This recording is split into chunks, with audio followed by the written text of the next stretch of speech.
the global flood during the days of Noah. Last week we saw evidences to prove that this flood was not a local flood and in fact it was a global flood. And today's week also we are going to see some additional evidences to prove this global flood. We will also look at some answers for common questions raised by critics who try to disprove this global flood incident. Hello everyone, this is Michelle and it's very joyful for me to bring the 50th episode of this weekly poll program. It's a great privilege and all glory to God for giving me this opportunity. Come, let's get started.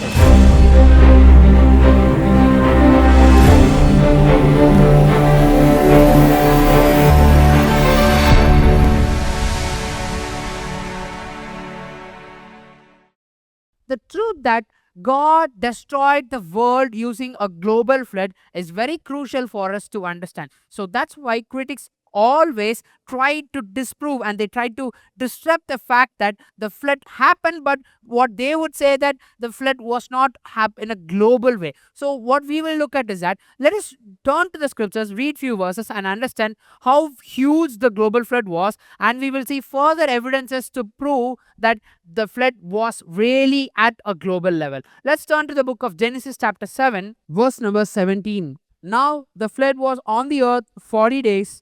The waters increased and lifted up the ark, and it rose high above the earth. The waters prevailed and greatly increased on the earth, and the ark moved about on the surface of the waters. And then in verse 20 we read, the waters prevailed 15 cubits upward, and the mountains were covered. So, from these verses, we can clearly understand that the waters covered the whole earth and it was 15 cubits above the mountains. So, take the tallest mountain present in the earth, and the water was 15 cubits above this mountain. Now, if you look at this picture, we can clearly understand how it should have been actually.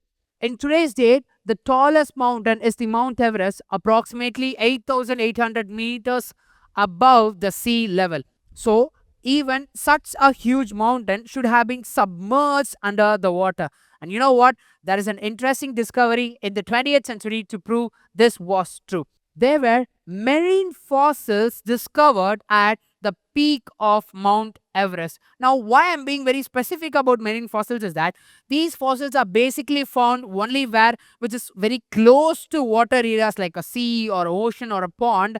And so, finding marine fossils at a topmost point of a mountain which is very far away from the sea level is really impossible unless if that mountain had been submerged underwater at one point of time. So this proves that the highest mountain in the earth was one day submerged underwater, and that is the reason why we find marine fossils at this point. Similarly, there is another mountain called as the Mount Ans, which is approximately 7,000-meter height, and in this location also people have found marine fossils. So across the globe, the tallest mountains also had been submerged underwater at one point of time, and that is why we find marine fossils at the peakest point of the tallest mountains in the earth. So by this we can say that Genesis chapter 7 verse number 20 is true.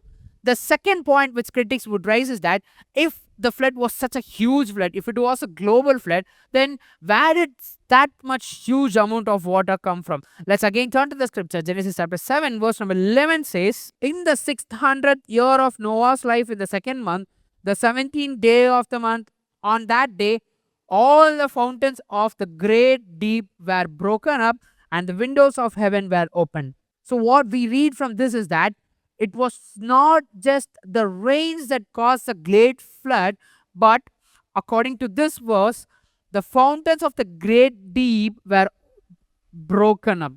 In 2014, there was a very interesting discovery by scientists. What they found was they found a huge underwater bed which was almost 3 times the water which is there on top of the surface. Some people even term this as the sixth ocean. So this proved that there was a huge amount of water under the surface, and that is what the verse also says exactly. The fountains of the great deep were broken. So now with this we can clearly see that from where the water should have come, and this proves Genesis chapter 7 verse number 11 is also true. The third point is that if such a huge flood did exist, then definitely it must have an impact on the rock layer formation, right? Let's take a look at the evidences of that. In Genesis chapter 8, verse number 3 says, "And the waters receded continually from the earth. At the end of 150 days, the water decreased." Verse number 4 says, "Then the ark rested in the 7th month, the 17th day of the month, on the mountains of Ararat, and the waters decreased continually until the 10th month. In the 10th month, on the first day of the month, the tops of the mountains were seen." So from verse number 3, we can clearly see that the water receded continuously. And from the verse number 4 and 5, we see that it did not decrease or did not disappear in one day. It had taken a lot of months for it to decrease and for it to subside. So this must have definitely created an impact in the rock layer formation. In the United States of America, there is a plateau called the Colorado Plateau. This is a wonderful plateau with so many canyons and a lot of colorful rock layer formations, where the average height varies approximately 6,000 feet from one hill, ranging from 5,000 and the maximum point going up to 10,000 to 11,000 feet high. If we take a look at the entire plateau, we can understand that this plateau should have been underwater at one point of time, and water should have flown at a great speed, so that only then it would have been possible for such a plateau to be formed. Across the globe, we can find several such kind of plateaus. In the earth, we can find that the entire land surface is filled with 75% of sedimentary rocks. Now, sedimentary rocks are basically huge rocks which are broken down during weathering conditions like a rain or wind or some other natural reasons, where the rocks break into small sediments like sands or small rocks, and it gets carried away through water or river or any other water bodies, and it gets deposited at one place, one particular place. Then all these small sedimentary rocks become hardened, leading to the formation of a sedimentary rock which forms as a layers.